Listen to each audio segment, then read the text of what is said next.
kita sangat berprihatin, rasa duka yang mendalam dan rasa bela sungkawa atas bertambahnya korban, baik dari masyarakat maupun dari para tenaga medis yang menjadi ujung tombak di dalam kaitan dengan perawatan saudara-saudara kita yang menderita COVID-19 ini. Kami atas nama pemerintah berduka atas meninggalnya mereka. Di antara mereka ini ada guru-guru kita, ada senior-senior kita yang tanpa lelah menurunkan ilmu mereka kepada kita sekalian. Dan mereka meninggal dalam keadaan melaksanakan tugas. Oleh karena itu, ini sebuah keprihatinan yang mendalam untuk kita. Dan sekaligus mestinya menjadi dorongan yang kuat bagi kita sekalian untuk bertekad memutuskan rantai penyebaran penyakit ini, sehingga kita bisa dengan waktu yang tidak terlalu lama menghentikan permasalahan penyebaran ini. Oleh karena itu, kuncinya adalah pada bagaimana kita menyikapi, bagaimana kita berperilaku agar bisa berkontribusi nyata di dalam memutuskan rantai penularannya. Tentunya akan diawali dari masing-masing individu, jaga stamina, patuhi arahan-arahan yang telah diberikan oleh pemerintah, dan ikuti perkembangan penyakit ini melalui berita-berita yang benar.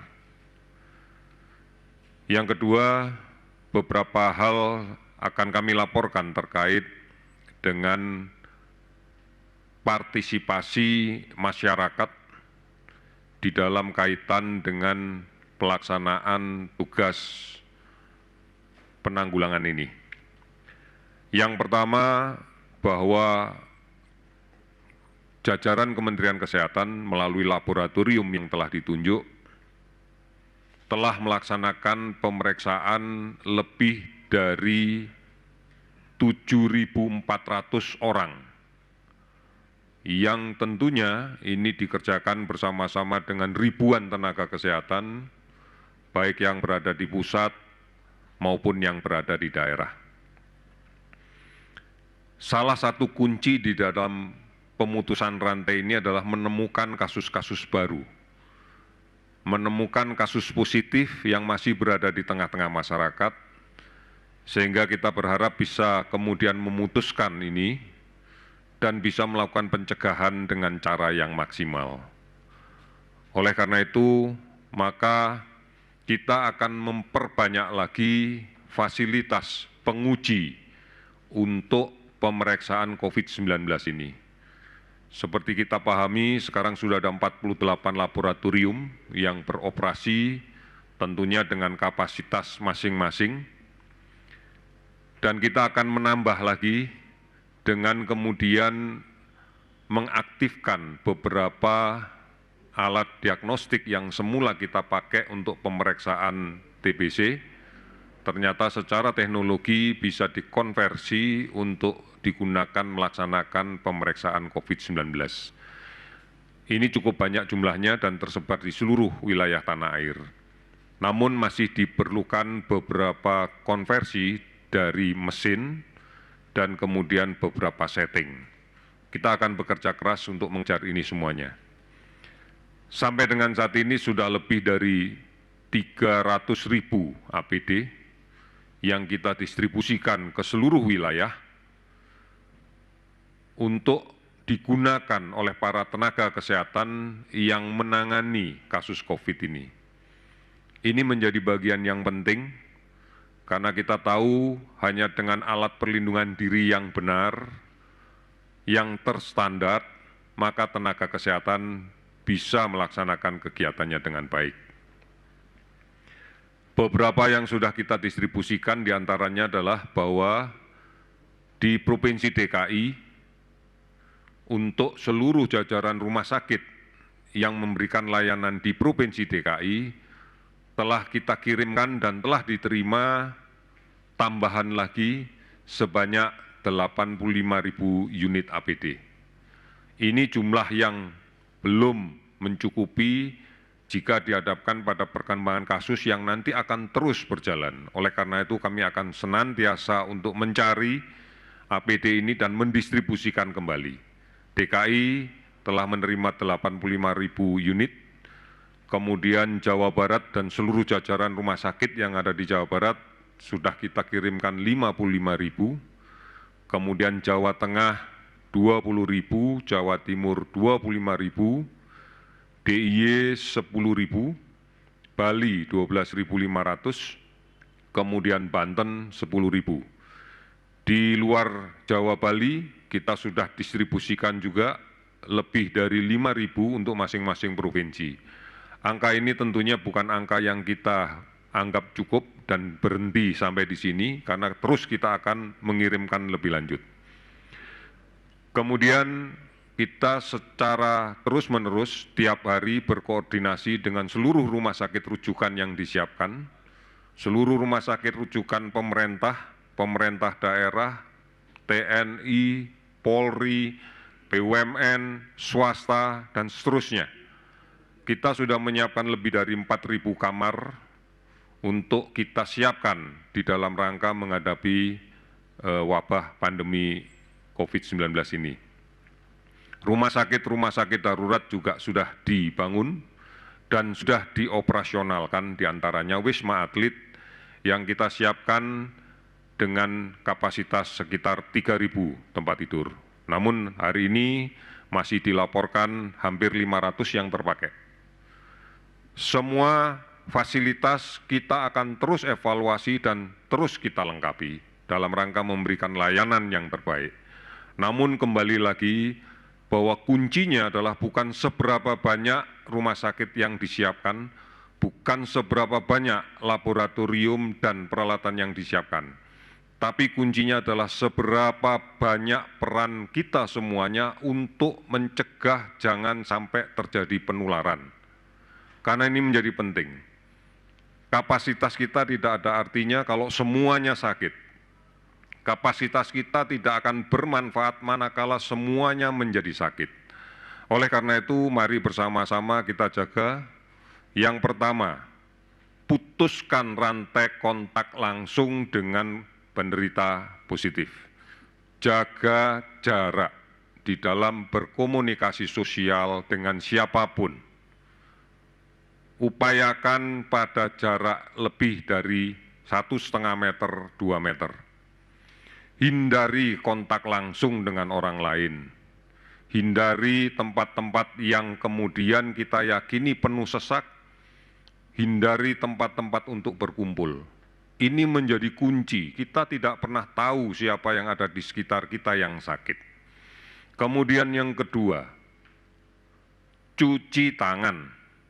Karena transmisi penyakit ini lebih banyak diwarnai oleh cemaran droplet akibat batuk, akibat bersin yang mengenai benda-benda lain dan kemudian tidak sadar kita pegang dan kemudian dengan tangan yang tercemar ini kita menyentuh mulut, hidung, mata. Ini menjadi penting. Oleh karena itu cuci tangan dengan sabun dan air yang mengalir. 20 detik sudah cukup untuk melakukan itu. Kemudian produktif di rumah, artinya lebih baik di rumah. Kita jangan mempertaruhkan apapun untuk mencoba-coba keluar rumah tanpa ada kepentingan yang mendesak. Lindungi keluarga kita bersama, ini menjadi lebih penting. Kita tahu banyak yang bisa kita lakukan di rumah bersama keluarga.